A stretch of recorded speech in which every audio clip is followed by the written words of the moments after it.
리허설이 한창인 한 소극장.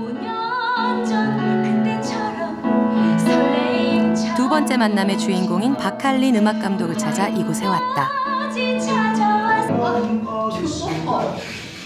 음악 듣고 보면 그래, 5분 있다 거기서 보자. 모두가 예민해져 있는 첫 무대 리허설. 차마 말을 건넬 수가 없다.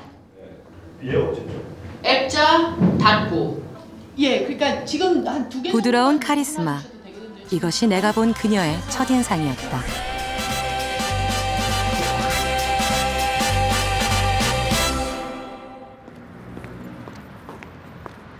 박할린 감독이 처음으로 연출을 맡은 뮤지컬 라스트 5 이어즈의 연습실.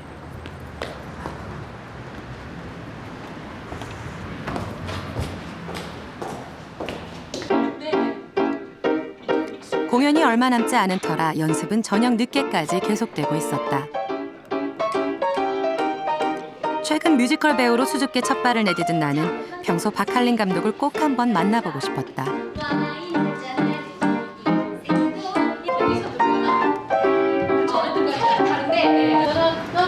사실 그녀는 뮤지컬계에서 아주 유명한 음악 감독이기 때문이다.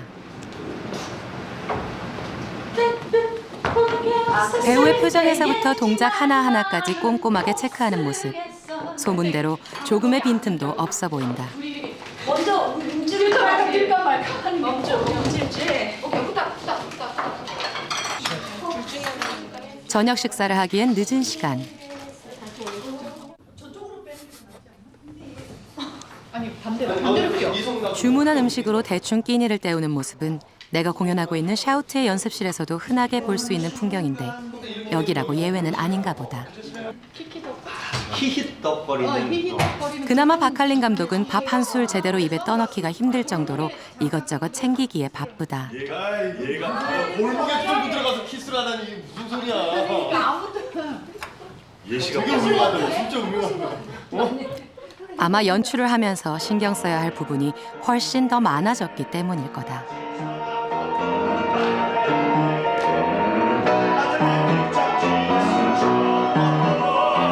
문득 후배 음악 감독 눈에 비친 박할린은 어떤 사람일까 궁금해졌다. 음악 감독 일이라는 게 지금 한국엔 정말 뭐 하는 일 딱 하기라고 정해놓은 건 없었는데 이제 그거를 만드신 분이고 어쨌든 이게 이러한 일을 하는 게 음악 감독이라고 그거를 다 어떻게 보면 체계화 시키셨기 때문에 관객들의 이목을 끄는 화려한 무대. 그 아래 움푹 패인 오케스트라 피트를 관심 있게 보는 사람은 드물다. 그러나 가사 개사와 작편곡은 물론이고 배우의 캐스팅과 연기지도 그리고 지휘까지.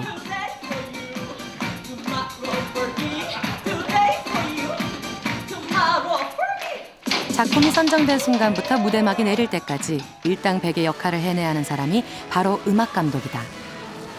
박할린 선생님은 국내에서 국내 음악 감독 1호라는 별명을 또 갖고 계세요. 그런데 시작하셨을 때 우리나라 뮤지컬 상황은 어땠나요? 음악 감독으로서. 음악 감독은 없었었고요. 일단 그 자리는 물론 그 일을 해냈던 사람들이 있는데 보컬 트레이너가 따로 뭐 있거나 피아니스트가 따로 있고 뭐 그다음에 그거를 총괄적으로 어떤 창작에서의 어떤 지금처럼 이렇게 끌고 갈 수 있는 슈퍼바이저들은 없었어요. 근데 어쨌든 배 끌고 가는 사람은 한 명이거든요. 그래서 명성을 만들면서 이제 제가 나를 안 써도 되니까 그냥 제작 선생님, 연출 선생님 이게 있어야 된다. 한 명을 지정을 해서 그 사람 밑으로 라인업을 시켜라. 누구든 좋으니까 당신께서 아무튼 이 제도가 있어야 된다라고 해서 쭉 이제 제도를 내밀었죠. 안 그러면 이거 안 돌아간다. 그랬더니 너 해. 이제.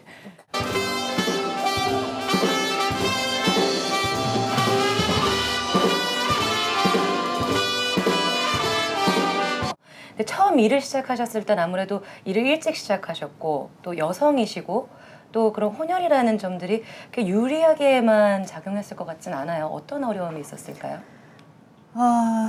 일단 뭐 한국 20년 전 한국 20년 전으로 우리 이렇게 거슬러 올라가 보면 그 나이 돼요? 호란 씨가? 저는 올해 30이에요.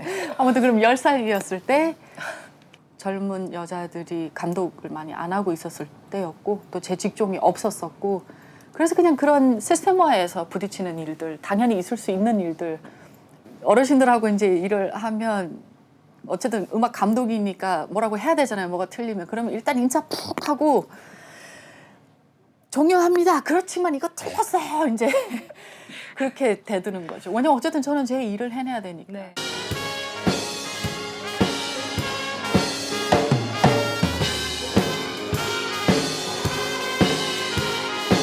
근데 우리나라에서는 1인 다역을 맡고 있다 보니까 이런 생각도 들어요. 그렇게 보면 수입이 좀 좋아지지 않을까. 아, 그렇죠. 그렇게 연관을 시킬 수는 있죠. 이 현실과는 또 다를 수 있고요. 현실과는 다른가요?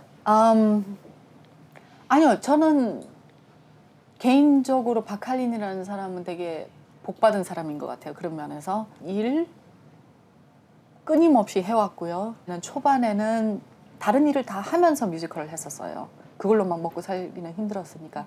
근데 지금은 배우들도 그렇고 이쪽에 정말 자기 몸과 마음을 던진 사람들은 다 이쪽에서 먹고 살거든요. 그러니까 뭐 막 화려하지는 않더라도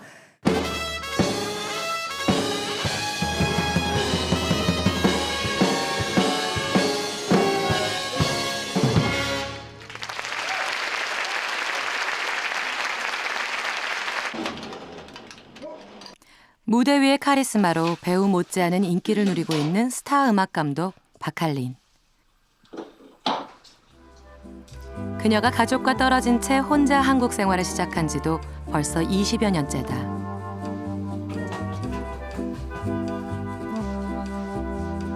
한쪽 벽면을 가득 채운 가족 사진 속에 그리움이 고스란히 느껴진다. 한국인 아버지와 미국인 어머니 사이에서 태어난 박할린은 미국 캘리포니아의 파세데나에서 어린 시절을 보냈다. 음악 교육이 잘 갖춰진 그곳에선 누구나 학생 때부터 악기를 다루고 뮤지컬을 접하면서 자란다.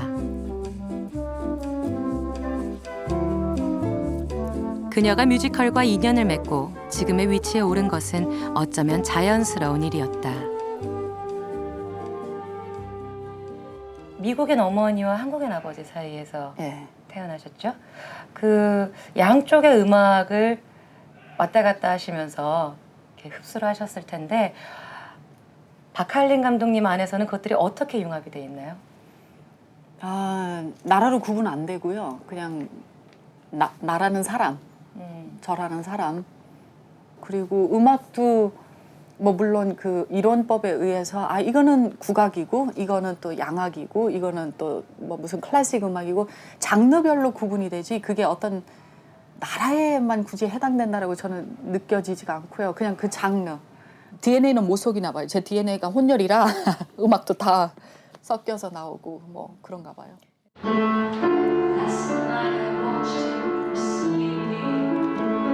한국에서 보낸 20여 년이라는 시간 동안 그녀는 시카고, 미스 사이곤 같은 대형 라이센스 뮤지컬부터 댄싱 섀도우 같은 국내 창작 뮤지컬까지 쉬지 않고 일해왔다.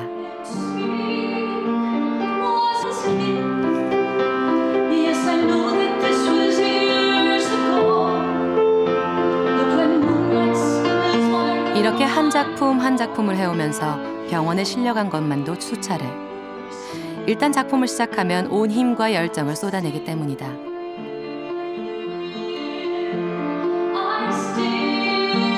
마치 농사를 짓는 것처럼 육체적으로 힘든 음악 감독의 일. 이 일을 미련스러울 정도로 계속해온 이유는 뭘까?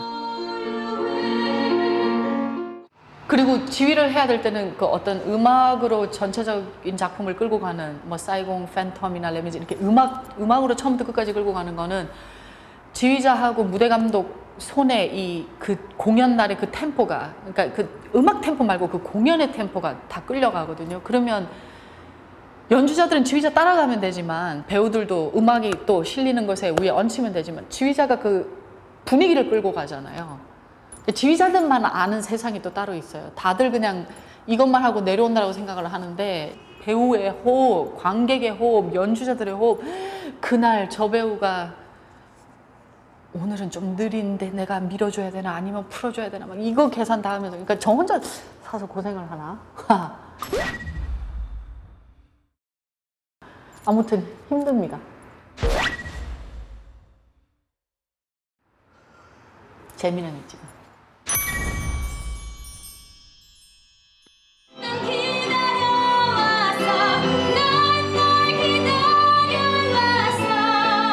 그런 그녀가 잠시 음악 감독의 일을 벗어나 연출자로 새로운 도전에 나선다. 그녀가 첫 연출작으로 선택한 작품은 지난 2003년 자신이 음악 감독을 맡았던 라스트 5 이어즈.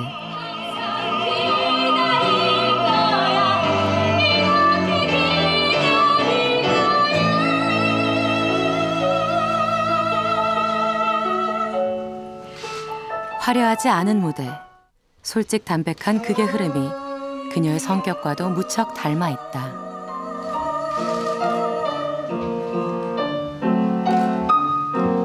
그동안 음악 감독으로서 활동을 해오시다가 이번에 처음으로 연출하는 작품이 있으시다고요?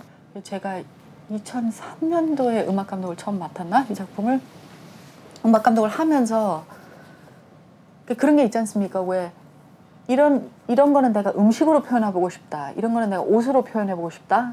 그게 조금씩 다 다르잖아요. 나는 모든 거 음악으로 표현하고 싶은 생각은 없어요. 근데 그 작품은 희한하게 그냥 감히 이거 진짜 연출 한번 해보고 싶다라는 생각을 했었어요, 예전에. 근데 어떻게 저한테 이렇게 뚝하니 떨어졌어요, 다행히.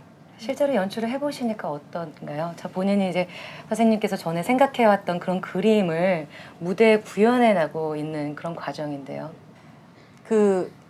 이 하는 일은 똑같아요. 하는 일은 똑같고 오히려 음악 감독보다 연출이 육체적으로 피곤한 게 없더라고요. 우리는 원체 뛰어다니고 10원, 20원, 30원 팔을 어떻게나 흔들어대는지 진짜 이게 아파서 공연 못할 때도 있고. 근데 그 책임감은 더 있어야 되고 당연히. 그리고 제가 연출이 되고 싶다라고 한 적은 없고 앞으로도 바로 음악 감독으로 돌아가고요. 이 다음 작품은 이 작품을 연출해보고 싶었어요. 이렇게 그림이 이렇게 보이니까 나름대로 얼마나 다른 연출분들이 들으시면 얼마나 웃기겠어요.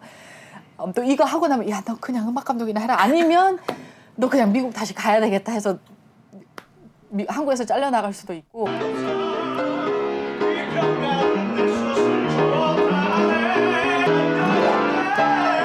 일을 즐기는 듯한 그녀의 모습. 하지만 그녀는 딱 잘라 지금은 즐겁지 않다고 말했다. 공연이 끝나기 전까지는 몸속 신경세포가 모두 깨어있는 힘든 시간이 계속되기 때문이란다.